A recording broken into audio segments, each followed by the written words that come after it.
Hey guys, this is Tom. So, what do you do in today's crowded global economy to succeed? How do you differentiate yourself from the competition? How do you make competition irrelevant?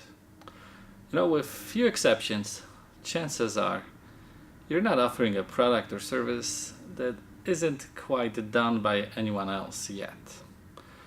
So, what can you do to make a so-called monopoly on your product? That strategy, my friends, is called the blue ocean strategy. I'm gonna link to the book down below on Amazon because it's a good and easy read. It'll teach you some things you don't know. Blue ocean strategy is the creation of free and underdeveloped market space, meaning that you're the only ship in a wide open, the blue ocean with no competition. No sharks fighting for limited resources. Competition turns a blue ocean into red ocean, full of blood, full of fighting, for everybody's fighting for limited resources.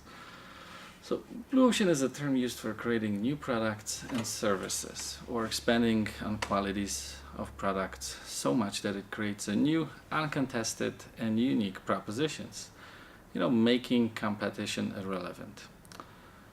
The essence of it is in value creation, which focuses on creating new values for customers and your own company, thanks to which you create new product or service that hasn't existed before.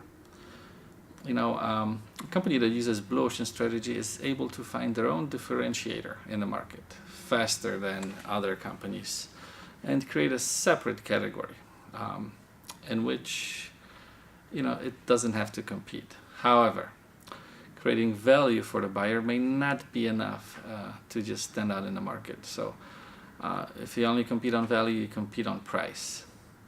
And we all know that competing on price is just a race to the bottom. So you have to create something better, a better service or product. What I'm saying here is a combination of value. Notice I say value, not price. Combination of value and innovation is the only way to escape the competition.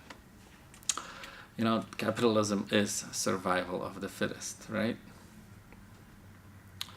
So if you compete in the same environment with the same skills products, then obviously you can only share a small piece of the whole. But if you create something new, then you are the only one to benefit. In this space, in a crowded space, a vicious circle is created. You can't have innovation without value.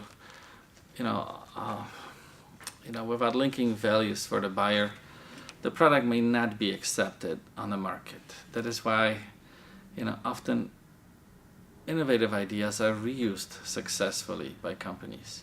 You can use those issues and combine them in practice. Companies that use blue ocean strategy are striving for the highest possible value of services or products, at the same time striving for lowest possible production costs. You have to find a point where low cost and high quality meet as much as you can. I know it may not be possible totally. So look closely on how you create your product. Get rid of non-value added steps in your production. Focus on what makes the company money. Trim the fat, cut the excess. You don't want to be a brand locked into a red ocean. Companies locked into red oceans represent, conventional approach, a race to the bottom, like I mentioned previously. They represent a defensive strategy of doing the same thing as always. Maybe even they themselves are not excited about their product. In practice, we can't eliminate the red oceans, and most blue oceans will eventually become red oceans. The degree to which the red is based is proportional to the saturation of the market. The decisive factors being the same services or products being offered. If you lower the price, that means you increase the cost of production. That's why you see it's bad. So here are a few examples of companies that totally dominated the market.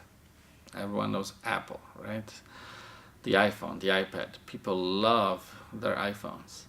They value them very much. They can't imagine living without them. It's been over 10 years and the iPhone is still selling extremely well, even after Steve Jobs passed in 2011.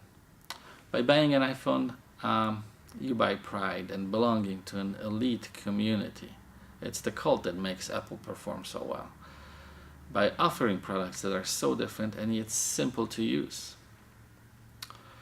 Another example would be Cirque du Soleil. Do I say that right? It's a circus for adults. It didn't take over clients from shrinking market focused on children, but it set up a completely new niche. It set up a niche for adults and corporate clients willing to pay 50 or $100, much higher prices than in traditional circus for extraordinary shows. Cirque du Soleil was successful because it stopped competing in children's market and created their own niche. Uber, what is Uber? Taxi with an app. It's my third example. It's basically a ride-sharing service connecting passengers and car owners, also known as taxi drivers, through what we all have nowadays, smartphone application. Couldn't exist without the smartphone, and they were the first to develop it really well. Not only you can summon an Uber car in minutes, you can see live status of where they are, when they are going to arrive, what car they drive, how much it's going to cost, and most importantly, the rating the driver has. So not only Uber is very competitive on price, but it also offers a better and faster service, much greater value than a regular plain taxi. Sometimes, all that sounds too good to be true. Most will find themselves in the middle. Sometimes you just get out of the red for a while and then are thrusted back into red. If you're in a great niche today, tomorrow may be different. So it's much easier now to make your own product, but the world is becoming full of products. The world is full of stuff people already have. How do you become so good and so efficient that you can make competition irrelevant?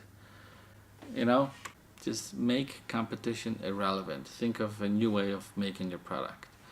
I want to thank you for watching this video. Please remember to subscribe, rate, and share.